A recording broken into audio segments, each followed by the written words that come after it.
Hello everyone, and welcome to Children's Storytime. Please don't forget to subscribe for more stories. Today's book is called Thomas at the Steelworks.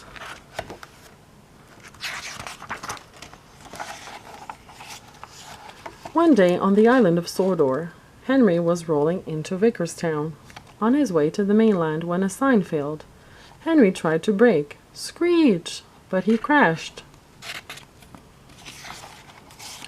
Henry went for repairs. James was asked to take Henry's trucks to the mainland.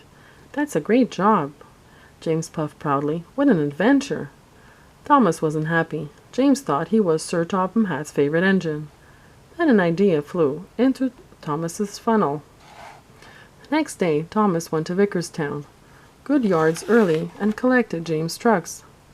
As he left for the mainland, he was excited and nervous. He didn't know how to get to the Bridlington's goods yard to deliver his cargo. On the mainland, Thomas met a crane named Beresford. "Who are you?" Beresford asked. "I'm Thomas," the blue engine peeped. Thomas asked how to reach the goods yard, but Beresford didn't know. He couldn't go far, only up and down a small section of track. He was a very curious crane indeed. Thomas quickly steamed away. Later, Thomas came to a quiet engine yard filled with old machine parts. "Hi-de-hi," tooted an engine named Lexi. A shy engine named Theo rolled up. Thomas had never seen such odd engines. He asked what kind they were. "We're experimental," Theo peeped. "We're different," tooted Lexi. "Test models." Lexi and Theo had a friend named Merlin, but Thomas didn't see him anywhere.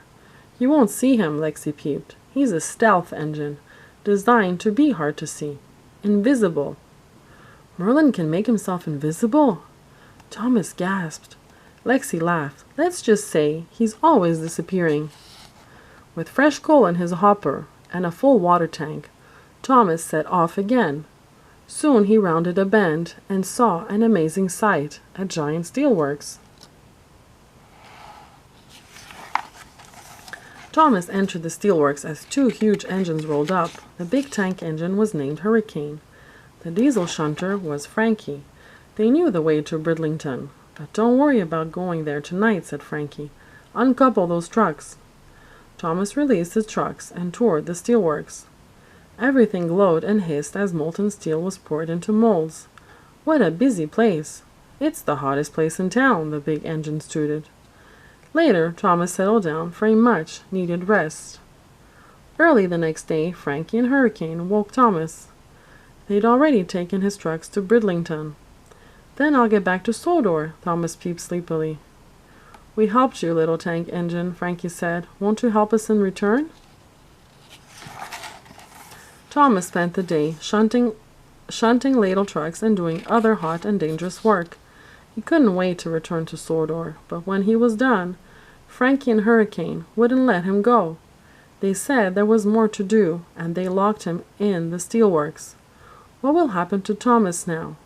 Turn the book over to read the rest of this exciting story. Friends to the rescue.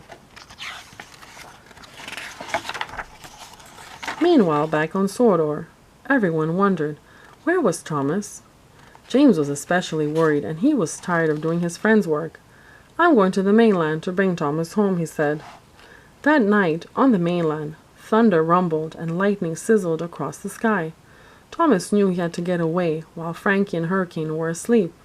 He rolled through the dark steelworks, going faster and faster, and bashed through the gates.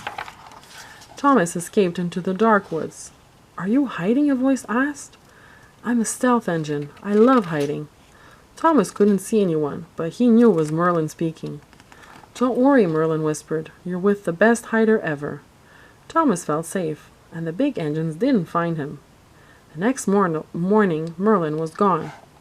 As Thomas headed toward Sodor, he saw Beresford the crane again.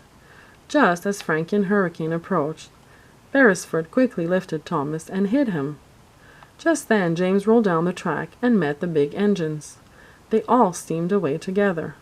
Thomas knew he had to save his friend. He also knew who could help him. Thomas hurried to find the experimental engines and asked Theo, Lexi, and Merlin to help save James. "But we can't do anything," Theo protested. "We can try," replied Merlin. "Oh, how exciting," Lexi tooted happily. Theo and Lexi took a flatbed filled with scrap and created a fake accident. While Frankie and Hurricane went to investigate, Thomas and Merlin snuck into the Steelworks. "James," Thomas peeped, "we have to go now." "Oh, I'm more than ready," James puffed. "This work doesn't suit me at all." Just then, Frankie and Hurricane returned. They chased James and Thomas back into the Steelworks. When Theo tried to help, he crashed into a control panel.